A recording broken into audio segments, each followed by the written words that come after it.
Sabe aquela sensação de conforto e prazer que alguns alimentos e principalmente os doces te trazem? Bom, isso pode levar ao vício e esse vício é real, a ciência comprova, assim como o vício em drogas e álcool e é o vício em açúcar. É sobre isso que a gente vai falar no vídeo de hoje, dividindo em o que de fato é o açúcar, por que esse vício é um problema super importante nos dias de hoje, como é que o nosso corpo se vicia em açúcar e quais os alimentos mais viciantes. Tudo isso depois da vinheta. A ideia é trazer cada vez mais conhecimento em relação ao esporte, qualidade de vida, bem-estar e saúde, com informações sempre baseadas na ciência, unindo assim minhas paixões para trazer informação de qualidade e relevância de forma colaborativa e agregadora. Desde 2008, surgiram as pesquisas que comprovaram que o nosso cérebro, sim, se vicia em alimentos e principalmente no açúcar. Os estudos mostraram que o açúcar pode ser até 8 vezes mais viciante que a cocaína. Impressionante, né? Mas antes disso, vamos entender o que é de fato o açúcar. Muita gente associa açúcar como aquele açúcar refinado, branco de mesa, que de fato sim é um açúcar, é a sacarose. Mas a gama de açúcares é muito maior do que essas. E na verdade, quando a gente fala de açúcar, a gente está praticamente falando de carboidrato.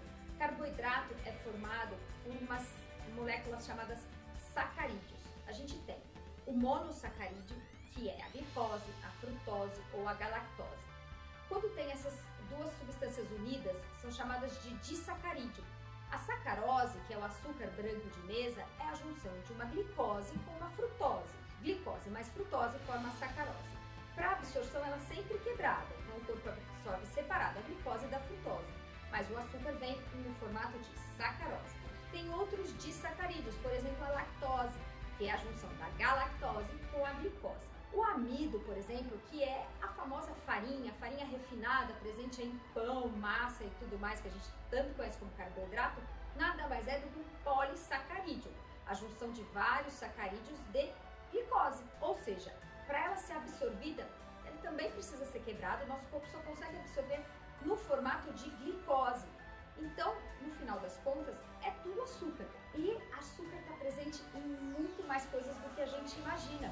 No mel, no suco de fruta, na granola, muito iogurte, tudo isso tem açúcar. Daí a dificuldade e o problema de lidar com esse vício, que é o vício em açúcar. O que a gente tem visto cada vez mais é a presença de açúcar adicionado. Isso acontece no que é chamado alimento processado. São os alimentos fabricados que a gente compra em embalagem e que quase todos contêm alguma forma desse açúcar.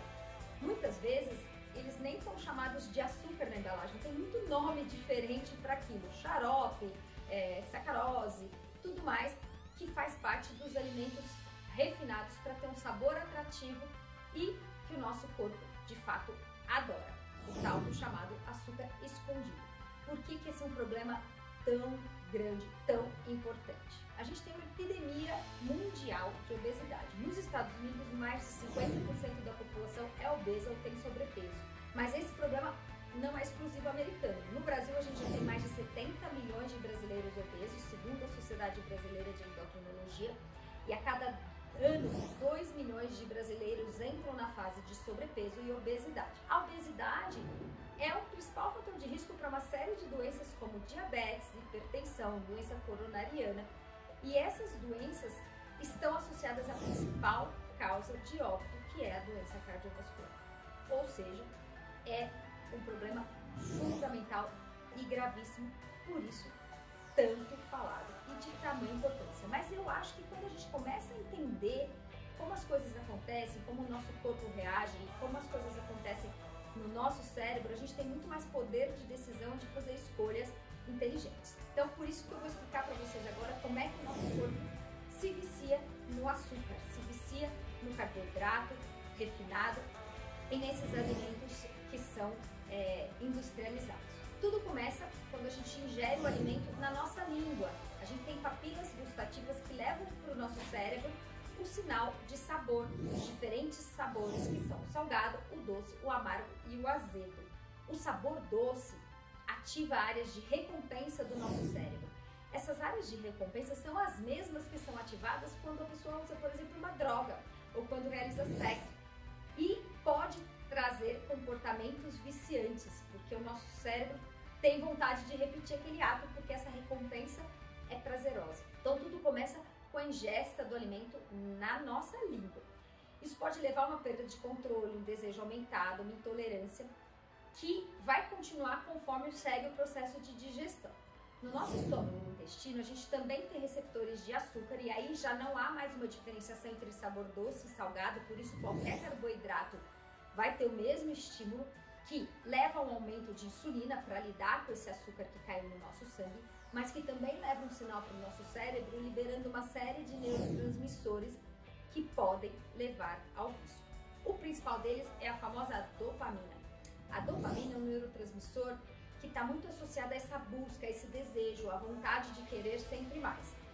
Quando a gente tem, então, a ingesta de um açúcar, de um carboidrato refinado, a gente tem picos de liberação de dopamina no nosso cérebro, que levam, então, a essa vontade de querer repetir o ato e faz com que muitas vezes a gente acabe comendo muito mais do que a gente gostaria, comendo mais vezes e em maior quantidade. Além disso, também está ligado ao vício de alimento os neurotransmissores opioides e acetilcolina, fortemente associados ao vício e a outros sintomas relacionados à adicção.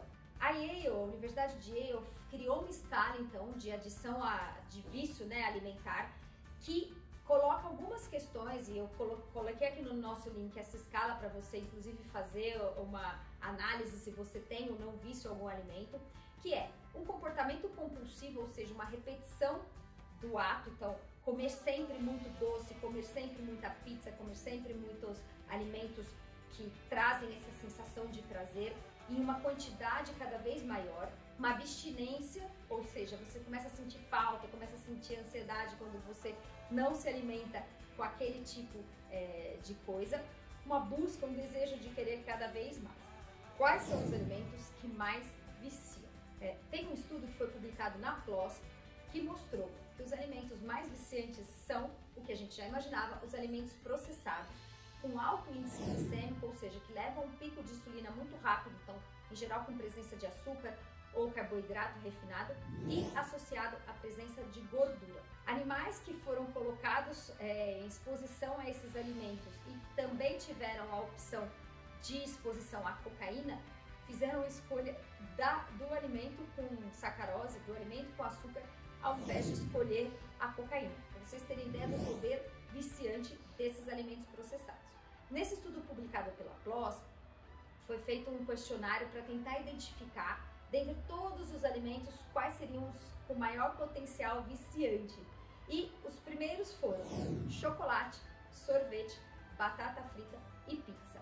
Ou seja, nada do que a gente já não imaginava, e mostra aí como é que a gente está tão exposto a esse risco que é o vício alimentar e que é responsável por mais de 50% dos casos de obesidade e que é fundamental que seja tratado junto com os diferentes tratamentos e formas de lidar com a questão do sobrepeso e da obesidade. Por isso, no próximo vídeo do Fala Lu, eu vou trazer dicas fundamentais para que a gente comece a tratar a questão do vício em açúcar com esse olhar de que isso é algo que deve ser tratado como qualquer outro vício e que tem dicas e comportamentos que podem ajudar bastante você se libertar dessa prisão que é qualquer vício. É isso aí, agradecendo sempre aos nossos patrocinadores, Trilo, Kikos Fit, Jungle, Vero Coco e Probiótico.